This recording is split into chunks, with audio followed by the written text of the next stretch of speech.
A man walked through the streets of Nashville calling black people the N-word on camera, on purpose, every single day. Then he shot a black man outside of a courthouse in Tennessee. And then the internet sent him $137,000. This is the good old USA.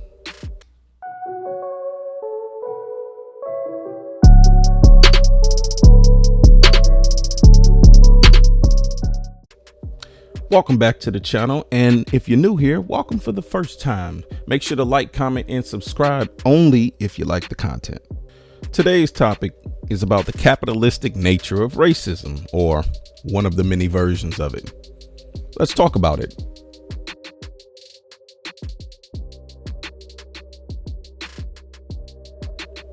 His name is Dalton Etherly. He's 28 years old, and you might know him as Chud the Builder. Had over 200,000 followers on X, and he streamed himself constantly, walking around calling black people every slur he could think of, or every slur that a white supremacist would think of. He went live on a platform called Pump.Fun, and his fans could actually invest in him while he was going around saying all of these racial slurs. So literally a week before the shooting, he posted on X publicly, "Series finale is dead chimp on the pavement, and you monkeys rioting when I walk free. Stay tuned." He wrote that publicly with his name attached to it. And on May 14th, 2026, he shot a black man outside of a courthouse in Clarksville, Tennessee. The victim was then airlifted to the hospital, and Etherly kind of shot himself in the arm in the process. He's now been charged with attempted murder. And as far as his fundraiser is concerned, he got $137,000. Now, granted, some of this was started prior to the shooting, but people were already in support of his live antics. And then his meme coin, his Chud coin, whatever that is, it hit a $4 million market cap 24 hours after the shooting. And then one of his fans went and started a second fundraiser with the quote, "trying to keep his legacy alive." And then Give, Send, Go. Give, Send, Go? They said basically, the fundraiser doesn't currently violate our terms of service. So I guess they're okay with it. But hold up, pump the brakes. Here's what you need to understand. Chud the Builder is not an anomaly. He's not just some random guy going around saying racist things. I mean, he's really just the latest one, right? But he is the business model, and he's not the only one that's getting paid from this garbage. Because look, while Dalton Etherly, or Etherly, however the hell you say his last name, is sitting in a Tennessee jail on a $1.25 million bond, his donors are still sending him money in the process, and he's not alone. Look, you remember Shiloh Hendricks, right? The white woman in Minnesota. She called a little black boy the N-word. Right. Well, see, she got approximately $850,000, supported by 30,000 donors. Exactly.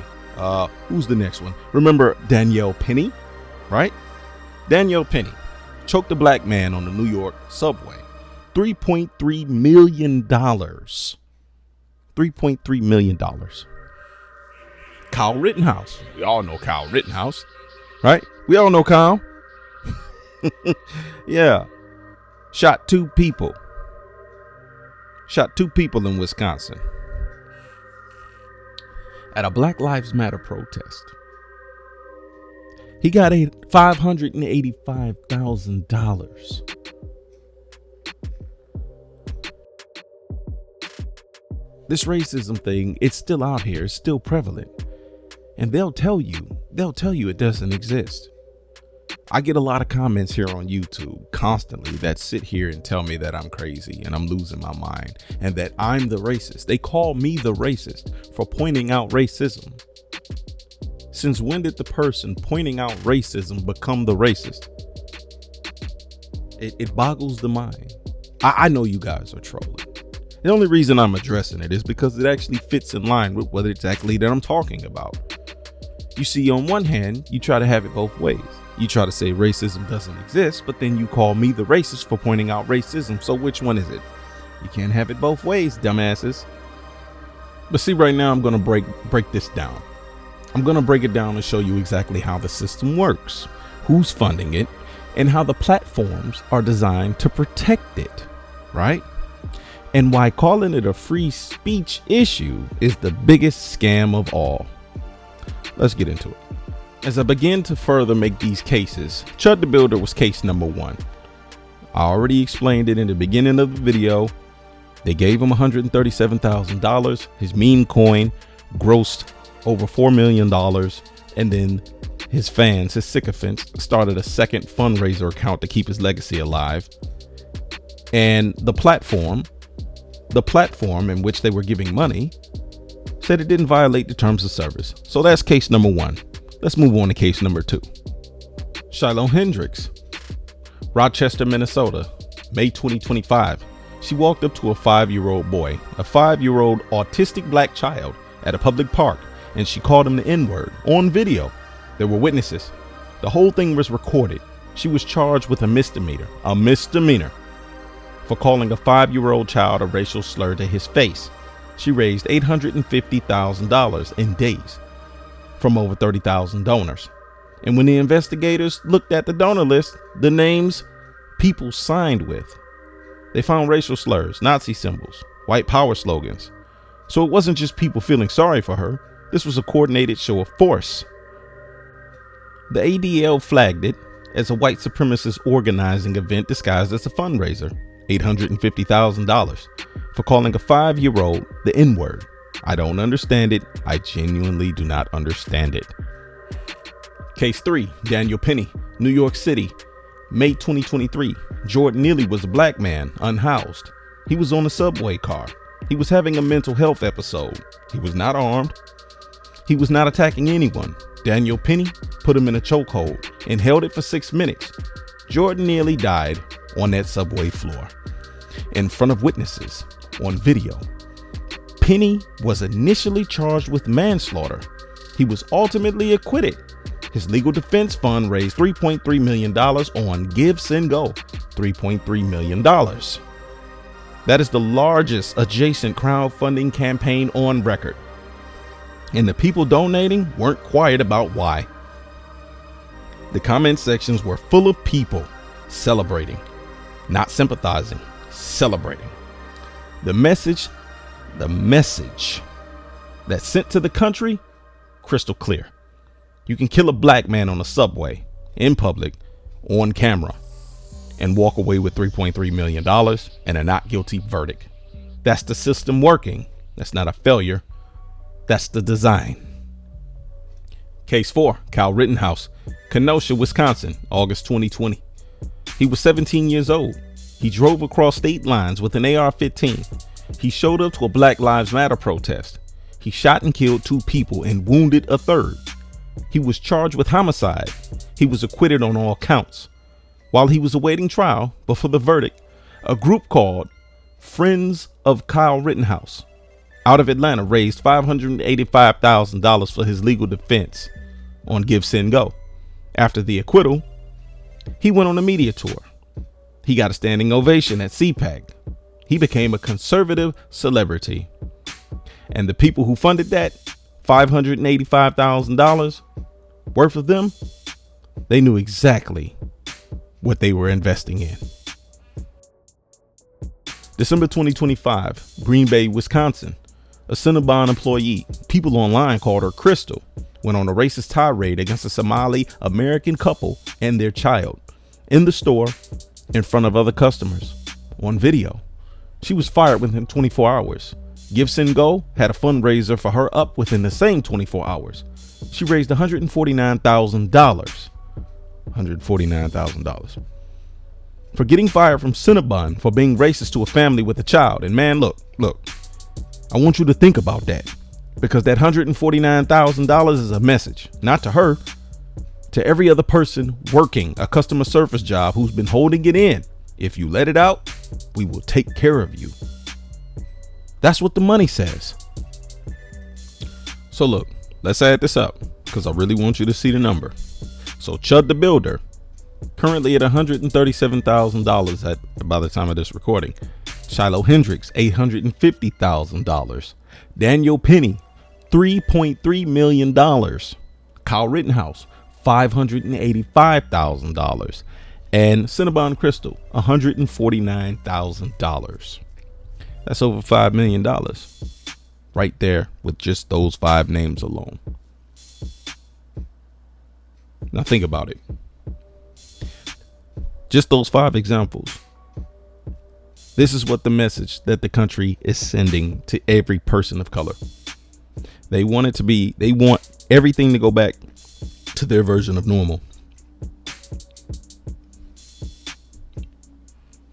And the platforms are allowing it. We can't go backwards. But they're going to try. Now it's at this point of the video, or at this point of the conversation, where people always want to go along and say, well, that's free speech. And people can donate their money wherever they choose to want to donate their money to. And you know what? I'm actually inclined to agree with that on the legal front, right? But it's more about the message and what it actually means.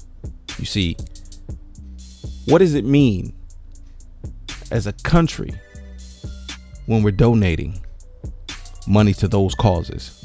What does that mean? It's not a positive cause. It's not something that's uplifting the country. It's negative. But you say it's free speech. But when we question you about, well, what's the message that it sends to the rest of the country? You go silent because you don't want to say the quiet part out loud. We're not stupid. We know how this is. It's like a little shell game that these racist people play. It's like they want to throw a rock and hide their hand. It's all too obvious.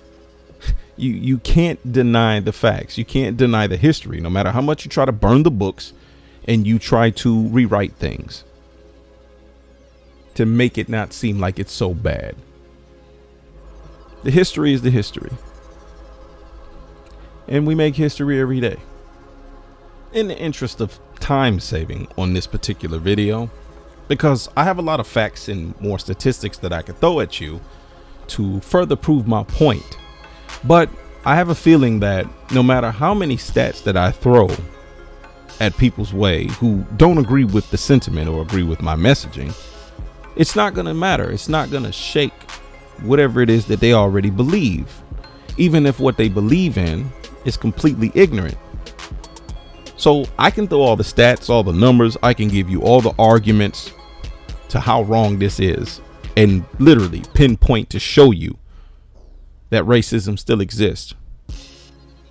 There are people that are going to overlook it and act as if it doesn't, because it's easy for one to say that if they have not been affected by it.